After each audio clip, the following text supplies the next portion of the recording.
The fact that you signed up for HEX Ed tells me you're not somebody who wants to stay at this level. Hi guys.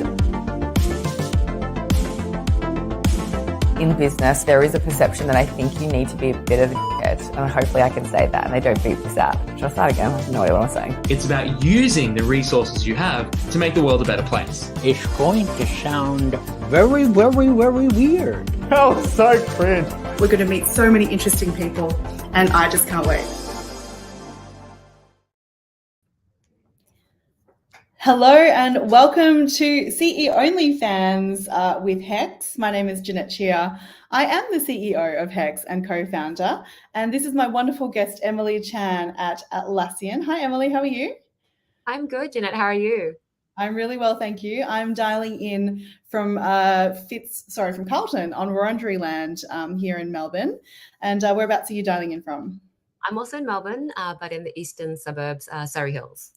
Amazing. Welcome to everyone who's watching us on YouTube, on LinkedIn, and all sorts of places. If you wanted to drop in the chat where you're also dialing in from, it'd be great to see where you are. But while you're doing that, let me just very quickly introduce myself and HEX for those who might not know us. We're an education technology company, and we're all about helping the education system, I guess, come a little bit more up to date in terms of the talent that's needed, the skills that are needed, and the mindsets that we know future employers like Emily are looking for. And we do this through creating great education content. We do this through running international programs in places like Singapore and Vietnam, as well as providing future-focused content, which is available for academic credit at high school, university, and postgrad level. So that's us. But enough about me. Emily, you are the Senior Talent Partner at Atlassian. You have 20 years of experience. You've lived in Melbourne, Hong Kong, France, Sweden, speak just a few languages. I think it's 4. Is that right? So bonjour, ni hao, welcome, and womanjeka. And I guess I wanted to also share about the fact that you've worked not only at Atlassian, but also at LinkedIn, at Hudson, and you're all about building a diverse and inclusive workforce. Have I missed anything? No, I think you've covered it very well. Thank you so much, Jeanette. I think the thing I did miss is that you're a wine fanatic as well. So you also are studying your wine credentials. Is that right? That is it. My husband is French and he is a winemaker by trade. So when I lived in France for a couple of years, that's when I got into all things wine. We had a little winery, so did harvesting, learned about winemaking, about wine selling as well. It's a degree in winemaking and wine tasting. So yeah, I'm still doing that because it's hard if you're not full-time in wine to commit to that degree. But yeah, I'm loving all things wine. So anyone else who loves wine can definitely drop me a note in the chat. It's good to have diverse interests. And so I'm going to start off by asking you about your career, because I think the theme that I want to get to today is really about navigating identity in the workforce, thinking about what it means to be new talent in this developing workforce. So let's talk about your start of your career. When you finished school or university at kind of a young age, where did you think you were going to go, and what did the reality actually entail? Yeah, thanks for asking. I definitely have a bit of a twist in my career journey, and it starts from a young age, actually. I think I remember when I was 8 and I was watching TV one day and I was watching all these commercials and I was like, oh, that commercial, and I still vividly remember it's for chips, like crisps. And I'm like, oh, that was a terrible commercial. Like I can come up with a better idea to sell that. And so from then on, from about 8, I was really interested in advertising and creativity and thinking about new ideas, new ways of doing things. And so for university, that's exactly what I did. I did a double degree in business and one in communication, which focused on advertising. And so that sort of springboarded my career into advertising. So the first 6-7 years, I worked for some of the biggest media companies here in Australia, including Fairfax. And at that time, it was the Kerry Packer group of magazines called magazines. And that was amazing because I really learned about, the media, the creativity industry, but really important is how to navigate stakeholders and deliver what they want, balancing with, my internal company, we need to achieve like budget and, make the customers and my internal stakeholders happy. So that was very incredible having that opportunity to work for those companies. But as you said, I'm trilingual, plus I can speak some pretty good French.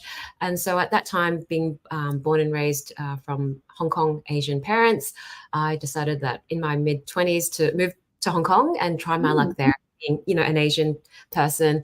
And I went over there, and that's when I actually got into my career around like talent. I really enjoyed training people, coaching people, developing people, because I was managing a small team back then. And I'm like, wow, I really enjoy impacting people's career and unleashing their potential.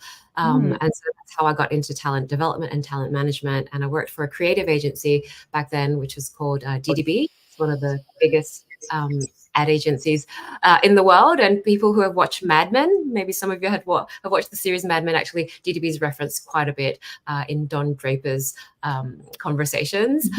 And so I worked for DDB for about 4 or 5 years in an Asian Pacific role, Asia Pac role, and I got to travel all around Asia.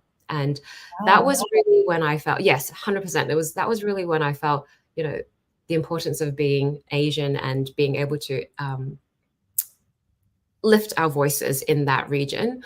And so I was able to travel to all the countries such as like Japan, Korea, like Philippines, Singapore, Taiwan, China, Thailand, Philippines, India, you name it.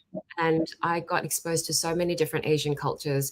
Of course, there are lots of differences, but there are lots of similarities as well. And being able to, you know, uplift our voices within that bigger DDB network, which is very much a US-based company, was so illuminating to me and really inspiring. And I think that's where I got my passion for speaking up and creating community for Asians, which I've brought back with me now to Australia. So I've been back in Melbourne for about 6-7 years now. And as you mentioned, I was at LinkedIn prior to joining Atlassian.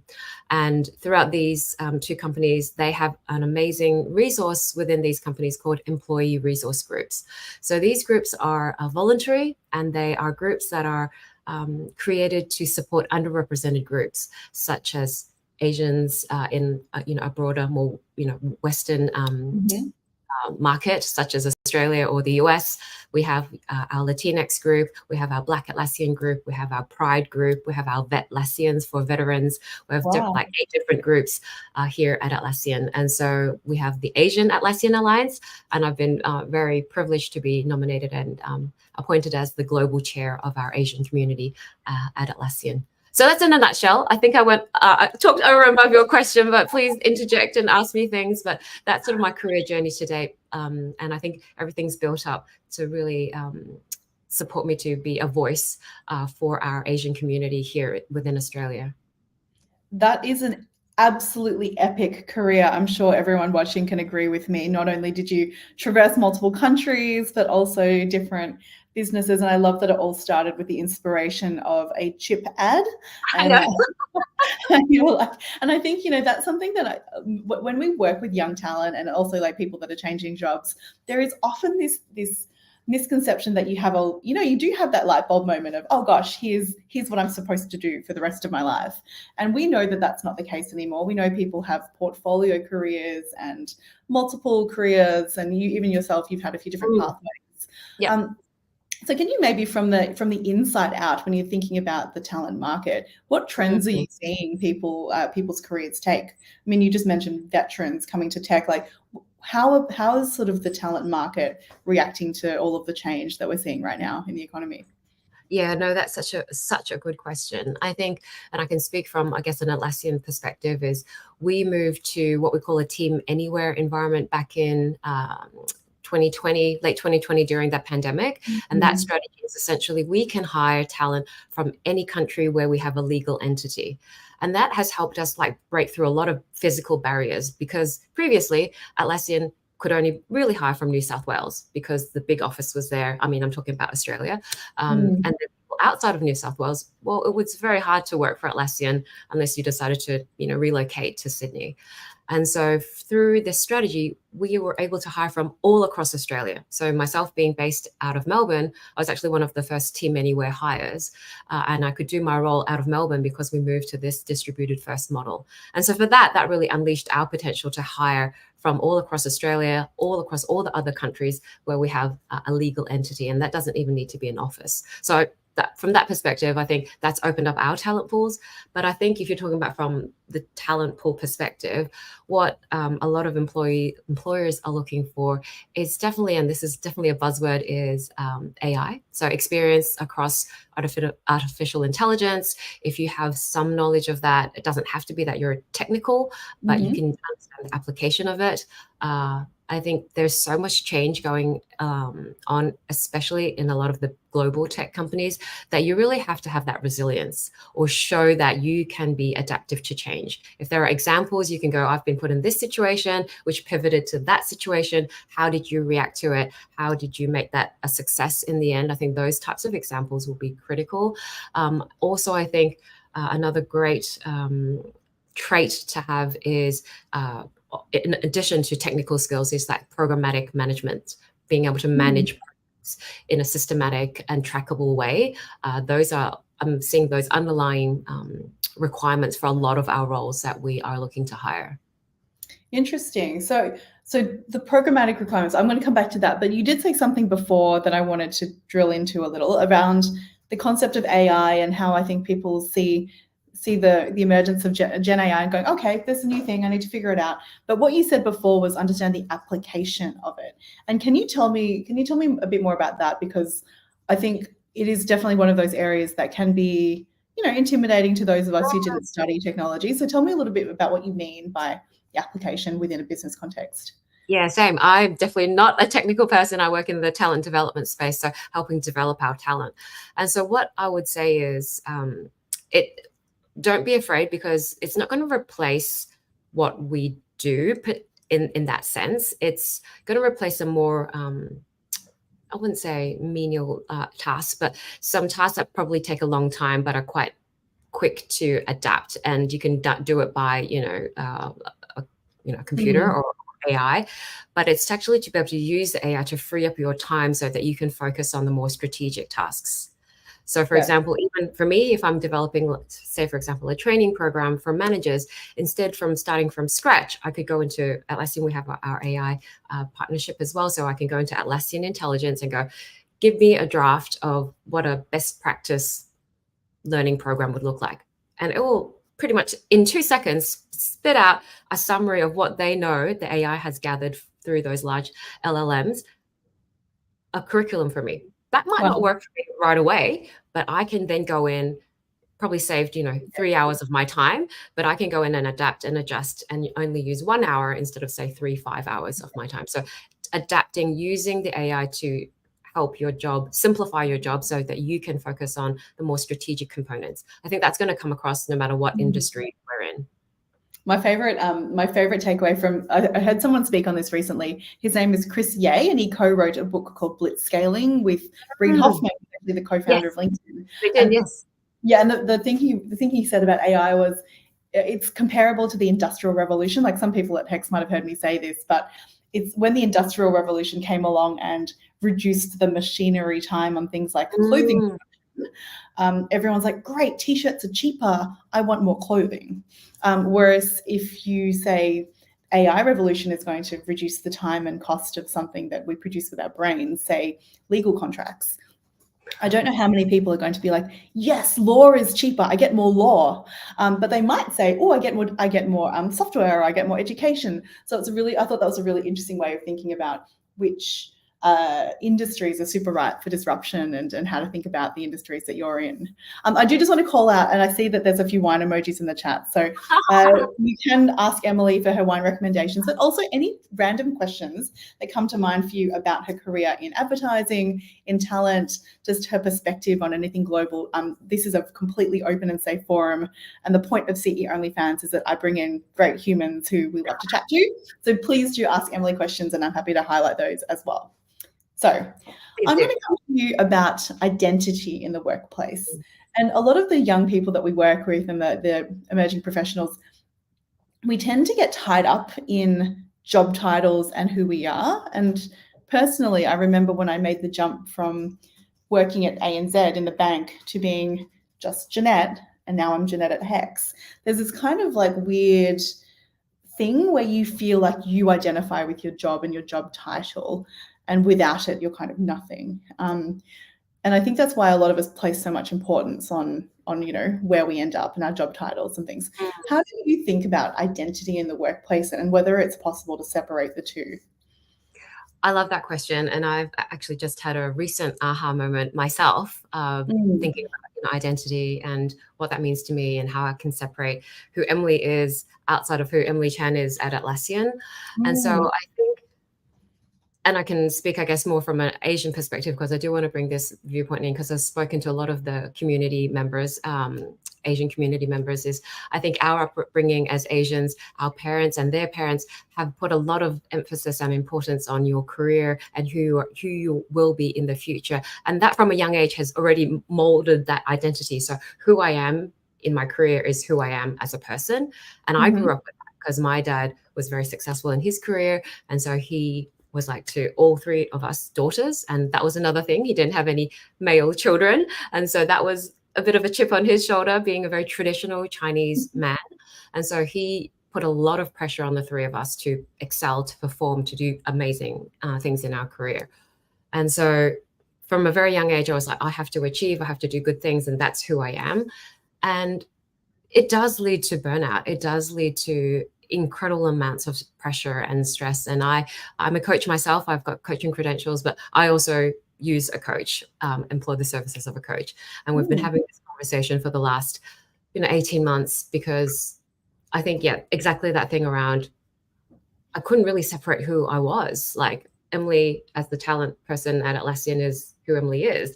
And I think that has, and this is going slightly in another direction, but I do also want to share that is, I think in this remote world, where at least at Atlassian, I think many of us as well are working remotely. And so we are just who we are in our home offices. We don't interact with our colleagues as much. We don't have that other side of us where we, would talk in the kitchen or, at the water cooler, as they say, and talk about who you are. Like, oh, how's your family? How was your weekend?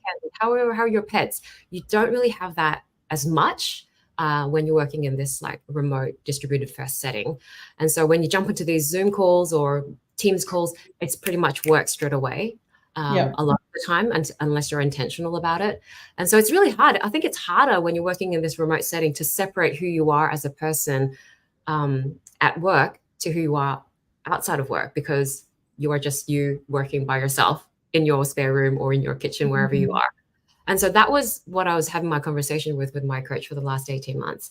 And then what has really helped me break away that identity from work was actually to spend more time with people outside of work. So Jeanette, you might know I'm one of the co-founding members of a new society or a new community here in Australia called Asians and Allies in Tech. And so that cuts across not just Atlassian, but all of the different tech companies in Australia. And we want to build that community of Asians outside of just our own independent organizations, such as Atlassian. And so being able to spend more time with other people outside of Atlassian who can recognize me as a human being and see me in person, in real flesh, and understand that, oh, Emily's got a lot more to offer than that Zoom screen that we see her. That has been a big revelation. And I think engaging in that has helped me navigate that difference in who I am as a person at work and who I am as a person and what I can give back to the community outside of Atlassian. So that was a bit convoluted, but hopefully. I think that was a really, really interesting kind of navigation of it, because like even just yesterday, I had a mentoring session with a young professional who was really struggling to kind of, when I asked her about her plans for her career, she's just kind of said, well, but I want to talk about the things I do outside of work. And so it was a really interesting kind of chat to hear someone who wanted to have a solid career, but wasn't hyper ambitious, but still wanted to have a really well-rounded, I guess, personality and balance. And it's I think, when we do talk about the future of work, which is obviously HEX's bread and butter, we do definitely see that within that everyone's an individual, everyone's got their passions, and it is nice to be seen for that. And you mentioned something around being deliberate about spending time with your colleagues, that it's not about work. So we've just implemented some basic stuff like a Friday afternoon checkout party where we just log on and just talk about rubbish for half an hour, because you just need to connect. Anyway, we've got some great questions coming on the chat. So this is fantastic. I love it. let's start with, now I might start with Monique, and then I'm going to come back to a few of the others. So Monique, hi Monique, nice to see you. Any advice on changing directions mid-career? Now, this is, you changed from advertising to talent. I changed from corporate to startup. What are some of these transferable skills and, like mindsets that you would think about when you're doing that transition? Yeah, I think I love that word, that like you have to be quite intentional. So if you are out at a networking event, like be intentional. If you are thinking about changing into that different field or that different profession, seek out those people either, in those networking events or on LinkedIn and learn more about that industry. Like, for example, when I was in advertising and I wanted to get into talent and development, I always started speaking to a lot of people and learn more about, okay, what is it really like to work in this space? Like, what skills do I need to have? And then as they shared more, I was like, oh, I've got that skill around stakeholder management or, around great communication and presentation skills. So then you collect those skills and go look at yourself and do a good checkbox. If you don't, how can you actually build those skills then? So if you want to move into talent development, but you've never done any training before, how can you learn more about training, or how can you understand more about facilitation before you move into those areas? So I'd say be intentional, meet people, talk to them, understand those new career you're working towards, and then learn those skills. And then put yourself out there, like do volunteering work, for example, if you can.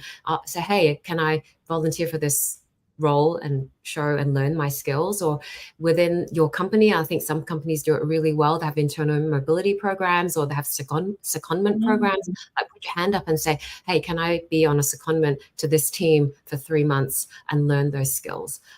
So I think those would be my couple of tips. Great tips. My other hack for this is, if you're trying to change industries and you don't really know much about it, is actually volunteer to run events for that industry. I used to run events for the women entrepreneurship group called the Like-Minded Bitches Drinking Wine before I was an entrepreneur, because I just wanted to meet them. I wanted to get involved. But then you get this hack where all of a sudden you're organizing things, you have the contacts and you have the microphone and you look like you know what you're doing. So that's my career hack. Good question, Monique. Thank you. Now I'm gonna blend, I think, Athie and Caden's questions actually, because I think they're quite similar in their focus, which is recruitment and hiring strategies to both remove unconscious bias or mitigate unconscious bias, as well as increasing diversity. I think that's a very linked question. So as you're in the talent team and when you sort of see how people put together job ads, interview questions, etc., what strategies could people take to mitigate that bias? Yeah, so I can also speak from an Atlassian perspective. So we have an amazing DEI team, which stands for Diversity, Equity, and Inclusion. And one particular team member from the DEI team focuses on supporting the talent acquisition function. So everything to do with like recruitment and talent acquisition, they actually have a internal, I'd say, consultant to support them. And what we've been building is a playbook called the Inclusive Hiring Playbook. So, putting together some different references or resources and training courses for our managers so that they understand when they are putting a brief together or putting a role together, what are some of the ways that can be more inclusive and mitigate that unconscious bias. I think, unfortunately, we all have unconscious bias. Like we can say we don't, but I think we do. And so how do we be aware of that? And that's the first step. I think awareness is the first step to mitigate any type of bias, because if you're not even aware of it, you don't even know that you're being biased against this particular group or community. And then another thing, of course, is to have those targets. So as a publicly listed organization, like look into, if you're interested in a company and this is passion, and then you're passionate about underrepresented communities, look into their shareholder reports, like, because they're reporting on the statistics around how are they promoting women in leadership, how they're promoting underrepresented groups, like how many percentage are they hoping to hit. So I think having those targets are also really important to help mitigate unconscious bias, because then everyone in the business has to be responsible for those numbers. Yes, and I think that's a really interesting piece around when people talk about quotas and all that kind of stuff. I know that it does bounce up against a lot of resistance sometimes. And I mean, my personal perspective on this, is that in some cases we need a little bit of short-term overcorrection to bring it to a place where like we can then start building the meritocracy piece again. If you're saying everyone's judged on merit, unfortunately that is not true. So a little bit of overcorrection sometimes is required. So that's my personal opinion on it. And I think another tip is to look at things like Work 180, which is a really great organization that does reporting and provides insight as to which are employers of choice, particularly for women, but also for different kinds of different metrics. Okay, we've got some more questions. Hannah, nice to hear from you. A couple of questions from Hannah. And actually, Hannah, this was something I wrote down as well that I heard Emily say, which was around the coaching and mentoring piece. So Emily, you mentioned that you have a coach and that, you sort of see them regularly as well. I'm curious, like, how do you find them? How do you work together? What is your general take on coaching and mentoring for professionals? I love that. So I think we're very lucky here at Atlassian because we actually have this service offered to us. So we have for all full-time employees, we have an app. It's called, on the phone, and it's called Modern Health. And through that app, you can actually search for a coach which meets your requirements with the credentials that you need. So maybe someone who has experience in leadership coaching or mental health or anxiety or stress reduction or all of those things. You can search for that those requirements or credentials within your time zone because we're fully distributed, we're a global company, and then they'll do some matching, and then you can be having that first conversation. So I found my coach through that app, a lovely gentleman based out of Japan. So he understands Asian culture, but he's actually Turkish by ethnicity and background, but he's lived in Japan for many years. So I thought it was a really good match because he understands, working in more Western cultures, but now he's in an Asian city and working with a lot of Asian professionals. And so that was how I found my coach. And it's all done virtually, actually. Now, before coaching would be more in person or over the phone, but we have never met in person. It was all done virtually. And we talk about all sorts of things. So it's not necessarily just like business related, but, anything to do with my own personal, improvements that I want to talk to him about as well. So that is something that we've been implementing here at Atlassian. That's great to have a really structured approach as well. Before you had that, was coaching and mentoring part of your own personal career development plan? Like, did you actively seek out that kind of support before it was offered through the Atlassian program? Yes, 100%. So for me, I think I've always been very keen to learn from mentors. And so when I join a new company, I always would speak to my manager and say, is there a mentor in the business that you could recommend? Doesn't necessarily have to be in our team or even our function, but someone who you think could be a good match for me because I want to learn X, Y, and Z. I've pretty much done that every time I've joined an organization, and it's been really good. So I definitely would advise for those of you maybe who are looking for a mentor or joining a new organization, because your manager would have more context of who to introduce to you, and then you go ahead and set up that mentoring relationship. So yeah, I've found success that way. Great. I tend to think about it like a personal advisory board. So not to necessarily, I don't just have one person that I would count as a mentor. In fact, I'm kind of quite terrible when I think about who my mentors are, but I almost kind of structure it like I've got a collection of people that will address different things at different times. So some people that I know might be very emotionally conscious. Others are very good at the commercials. Some people are just like my friends who have different skills. And I think that's how I've kind of rounded out the advice around me. And so that's another way that people could think about structuring out that sort of informal mentoring and advice. And so I'm curious about, we've got lots of lovely questions. Couple of them are specific around, well, firstly, I'm going to address Shirley's question, which has been sitting there for a bit, which is actually specifically about the Asians and Allies in Tech Alliance. How does one join? Do you have a particular, is there a website? Is there, where should they go? Yeah, so thanks for asking that question, Shirley. We do have a LinkedIn page, and I'll just grab that and pop it into the chat in just a tick. Or you can actually just search I think it is APAC or ANZ, Asians and Allies in Tech. We have a LinkedIn group. It's a private group for now, but you just request to join the group. And on that page on LinkedIn is when we post our events. We usually have a quarterly in-person event. We're also running mentoring sessions as well for the community. So if you're interested, please do join. I literally just had our leadership catch up yesterday talking about our next year's initiative. So yeah, we'd love more and more of you to join that community, and not just Asians, of course, allies are all welcome to join as well. Nice one. And thanks for popping the links in as well, team. Appreciate that. And I think while we're sort of talking about these, the Asians and allies in tech, one of the areas that we can actually talk about is the international student market. And I see Athie has a question here about higher education and international students really facing these challenges about employability and being immersed into, whether it's a Western style culture or what it might be. At HEX, we work with lots and lots of international students, and we think that, having a diverse and distributed cohort of people to learn with is crucial. But there are some unique challenges, and some of them are visa type things. But do you have some sort of specific thoughts around, what companies can do to ease this transition and what they can do to help students find opportunities? Yes. I think one thing would be to look at, and a lot of different companies, not just tech companies, run like amazing intern programs.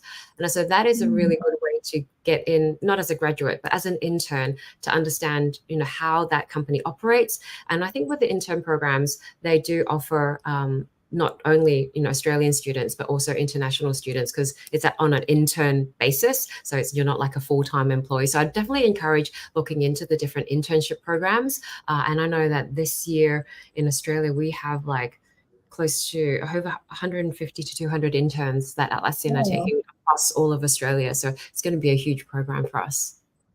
That's exciting. And so I think, that given that there's also the ability to connect internships with your university studies, like work integrated learning or other types of things, that's it's a really nice way to kind of get that foot in the door. There's some great companies out there like Intern Match as well that can support these things. But it's such a big challenge, Athie, so it's good to know that there's people working in the space thinking about it. All right. So I see Hannah's got a question specifically about remote work, and I think positioned in the talent space, you're quite uniquely qualified to speak to this. So whether it's Atlassian or more generally, do you have an opinion on remote work or this whole come back to the office mindset? What are your thoughts here? Yeah, I think Atlassian, we actually can say we're the largest company in the world that have gone full remote, or as we say, team anywhere model. And so we understand that obviously humans do require connection. As I mentioned, it's, when you're just working alone at home with Zoom, it can be, or Teams, it can be quite lonely. And so we have a range of initiatives that focus on building that connection. And it's a program at Atlassian we call intentional togetherness. So there's budgets, there's events, and there's initiatives around this intentional togetherness model, which allows people who are working in a remote setting to actually connect to local Atlassians. So for example, even though I'm the only one in talent in Melbourne or in Australia, talent development, I have hundreds of other Atlassians that are based out of Melbourne. And so this program allows us to connect with each other locally. So I can organize a lunch and invite some other Melbourne Atlassians, and we can all go out for lunch. It doesn't have to be lunch, it can be dinner, drinks, and it's going to be funded. A portion of it will be funded by Atlassian. And so we have this intentional togetherness budget, which allows us to come together and meet each other. So that's a really good way to mitigate that connection component. And you're thinking about efficiency, I'm just looking at Hannah's question around efficiency and collaboration. I think tooling is super important. Like, what are the tools and technology tools I'm talking about help you get work done asynchronously? And so, of course, at Atlassian, we are a software collaboration company. So we use all of our own tools, such as Trello. Trello helps you organize projects and prioritize. We use Jira, which is, a ticketing system to organize, how we arrange our work throughout, the day, the week, and project management. We use Confluence, which is our sort of like wiki, which we have instant updates on project posters or moving work forward. And so we have all these different tools that allow us to collaborate very efficiently, even though we're working in a remote note settings. So that's just addressing what Hannah was asking about. Yeah, absolutely. I mean, here at HEX, we also use some of those tools, like we use Trello regularly. And I think Notion's a big one for us in our team because it's quite a flexible space to work in. And something that one of our Chief Growth Officer over in Adelaide uses a lot is actually Loom, where if he needs to explain how to use a piece of technology, or he wants to explain something, he'll jump on Loom and do a quick record of a video, which is then going into like a Loom library, which helps to keep that knowledge asynchronously. So yeah, lots of different tools. Quick update is actually Loom is being acquired by Atlassian. So we published that. It's announced in the public. It's been on LinkedIn. So last week we announced the acquisition of the Loom team because it just works very well with our tools. So you can integrate a Loom video into Confluence, into Jira, into Trello, and all of that. So we're working really closely to welcome the Loom team in officially. I think they're going to join us in January, but the announcement was made last week. I swear that wasn't a plant in terms of my topic, but that's good. That's a good and fun fact, actually, the very first HEX program that we ran in San Francisco, we ended up touring the Atlassian office in San Francisco on the same week that Trello was acquired. So I remember walking into the big office with the giant signs everywhere, and we were like marveling at the cold brew on tap or whatever it was. And then there was actually like presentations happening about what is Trello and why did we buy it. So that was we'll close the circle there. Yeah. And so Caden, you've got a great question here around technology and human touch, like this blend between tech and humans when it specifically comes to talent acquisition. So I think you mentioned before there's AI, there's people kind of using ChatGPT to make their resumes, then there's probably video interviews, there's a whole bunch of things that can happen to streamline the talent process. How does it blend with the human element?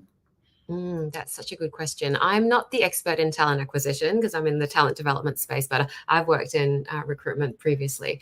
And so I think it's still important to have those conversations, like when you are meeting with the recruiter, when you're meeting with the hiring manager, that is still the human connection part. And I would say it's even more important than ever to be very well prepared for your interviews, because if they're done virtually, you have obviously that time limit and you don't get that in-person, emotional connection. So my advice here to add that human touch is really do your research. Like, who's your interviewer? Can you research them online, understand their LinkedIn profile? Is there one question that you could ask that none of the other candidates would have thought about that would really help you shine in that particular moment? And that's for every single interviewer. I would highly recommend that because, as you said, like AI is going to filter through a lot of things already. So how can you shine when you have those limited, synchronous, I wouldn't say in person because you're not live with each other, but synchronous times together with your, and that would really, help them take notice of you and, get you that, tick. I love that. That's good advice. And of course, it leads me to ask, what are some of the best questions you've heard applicants ask recently? Have you had a couple that really blew your mind and you're like, wow, how'd you think of that? Let me think. I haven't been interviewing as recently as I used to, but I think when they ask something personal, like you definitely ask a lot about the work environment, how the team, there's always questions like, what are the top 3 attributes you're looking for, or what does success look like for this role in the next 3-6 months? Those are always very, very good questions, but it may be like a more personal question around like, what are some of the challenges, and it can be good to talk about, what are some of the challenges you're finding here at Atlassian, or what are some of the ways you've mitigated these challenges? And that will make your interviewer think and go, oh, okay, I didn't expect them to ask me about challenges, thought you were going to ask me about the good stuff. So that's always got me thinking if they ask me about like some difficult things I've had to navigate and share that story. And I mean, you're an open book online. I think if people were being interviewed by you, they could ask you about your global experience and all that kind of good stuff. So so personal questions. It's a good hint. Now, I was going to ask you, I want to give people some time to, get lunch and make sure that they're having a break before their 1 o'clock meetings. So I do I'll wrap up shortly, but I've got a couple more for you. Hopefully they're quick ones. Firstly, what makes a good wine? That is such a good question, but such a broad question because it does depend on personal taste, of course. But what I would say is a couple of things. If you're into wine, is of course the flavor. Like, is it the right flavor profile? For example, if you're drinking Pinot Noir, like the flavor profile should be more red fruit. So does it have the right flavor profile for that type of wine? Does it have texture? Like, is it watery? Because that's definitely no good for a wine. Like, it has a good what we call like mouthfeel to it. And the final two more things. Third thing would be around the length. So when you finish drinking it, does the taste just disappear straight away? That's actually a sign of not a good wine. So if the taste actually lingers in your mouth or taste buds and we actually count it like 5 seconds, like 10 seconds, for example, then it's a really good wine. And finally, of course, we call the nose. So does it smell good? Does it smell inviting, or does it have like some really off smells? Because if it does, then maybe it's not a good wine. So I think, taste, smell, texture, and length is the couple of things I'd say. It's quite technical, I know, but some people are like, I just like wine because it makes me feel good. So I mean, I've definitely learned something there. That's good to know, and not just about hiring people, but about wine. Thank you for sharing that. And I think so. Athie had a question around injecting comedy during an interview. I mean, I say yes, but I don't know what you say, Emily. I think personality is always a win, right? I think so. It's good to get across who you really are. I mean, of course, you want to impress the other person, but actually they need to impress you as well, because you are a candidate and you can decide, actually, if that person's my boss and they just have no sense of humor and I'm actually quite a humorous person, in the future, it might be an issue, even if you are recruited into that role and you work for that person. So I think it's always like good to match it up. You've got to show your best sides, but they also have to be their authentic selves and show up. So a little bit of humor, I think, is why not? It's a bit very serious, right? Usually, interviews, you can inject some humor, and I'm sure the interviewer would appreciate it as well. Yes. I think there was a graph from, it might have been Sahil Bloom or someone else who made a series of graphs around the kinds of people you spend your time with during your life. And from the age 20 to about 60, your colleagues are one of the highest amount of hours that you spend. So I think that's probably important to make sure you get along with them. All right, I'm going to ask Caden's question, and then one more, and then I'm going to wrap it and let you have a break before your next meeting. But Caden, your lovely question, a multi-industry background that Emily has. What advice would you have for students in terms of the transferable skills or insights that they should hold on to? Yeah, that's such a good one. I think I touched on them earlier already. I think stakeholder management at all levels. So not just being able to deal and talk to executives, but middle level management and also entry level, like interns and grads. So being able to have that presence no matter who you're talking to in the organization. So stakeholder management, I think. Presence, so having your own, understanding who you are and your own presence, because you can't pretend you're someone else. So that's not like a skill, but it's, I think, self-awareness and how you present yourself and the style, like be true to your style or find a style that you find comfortable with. And then another thing I think is good is that, adaptability, agility component is a really important one in this current day and age. To be able to do that. And one thing that I think is important for me, at least, is the empathy and the communication skills. So if you can be showing up as empathetic and you're a strong communicator, I think that will be helpful no matter what role you are in. Exactly. And I think, and how you communicate will just change and adapt as technology evolves. But I think, having those inherent communication skills will never get old. Now, given that you're in the talent development space, and this is going to be my final question, I'm curious about when you think of future leaders, like people that are going to step up and take their place as leaders in the future. Doesn't mean they have to be bosses or CEOs, but they might be inspiring people in their roles. How should those future leaders think about their own talent development? So how should we be planning our development going forward? How should we be assessing what we need to do? Oh, I love that question. And so many ways you can take it. So one thing that I'm seeing a lot of is actually, if you want to be a leader in a global organization, is to actually be able to understand how to work with different cultures. And I'm actually reading The Culture Map by Erin Meyer, which I would highly recommend. Those of you who are working in multinational companies or dealing with people from different time zones and different cultures, is how to navigate the workspace with team members from different countries, because they show up quite differently. And sometimes it's personality, but sometimes it's more like the cultural upbringing.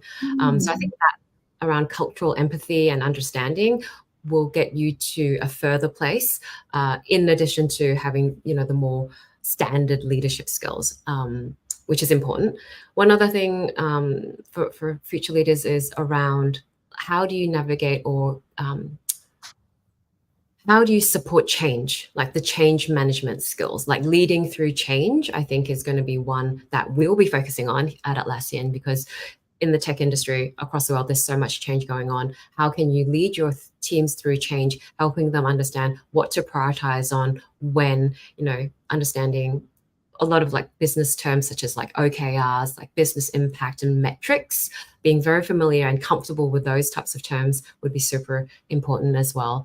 In addition to, leading with empathy, inclusion, those things, I'd say, definitely leading through change and cultural empathy would be my top two.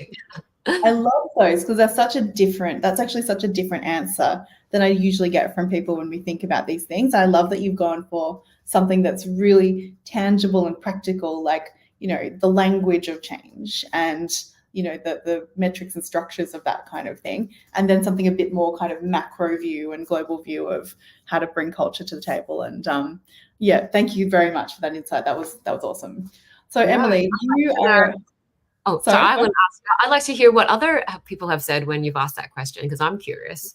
I think we generally get some things around, it's the just-in-time, like bite-sized learning. You don't necessarily need to do full courses or degrees and just kind of like pick little bits and pieces. Obviously, I get a lot of answers around specific technology skills that people need to understand. Sometimes I get answers around like it's jargon, just like understanding how to translate between tech and business or strategy and marketing or whatever those things are.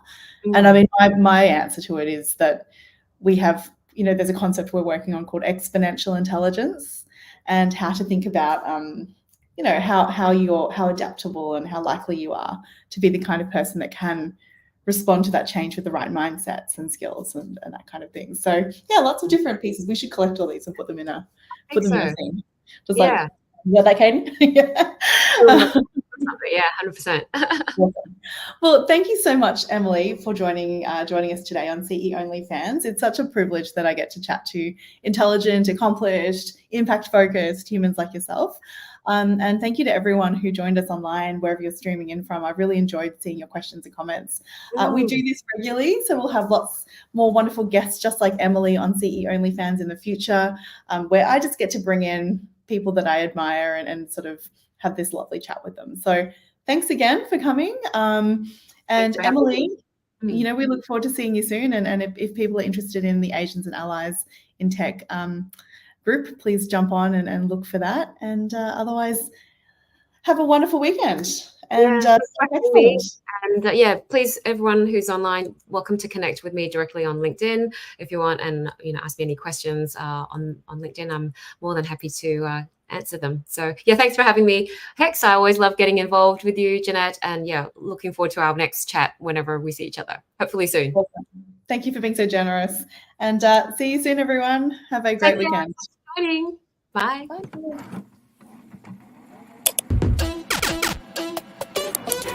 The world of work can feel like chaos.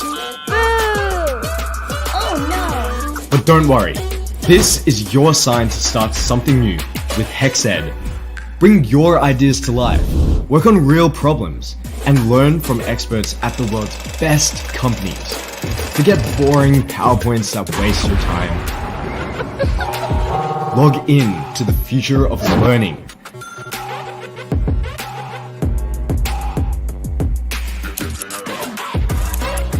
So put yourself back in the game and accelerate your next move. Time to level up and become the next big deal. Whatever your next move, start with HEX.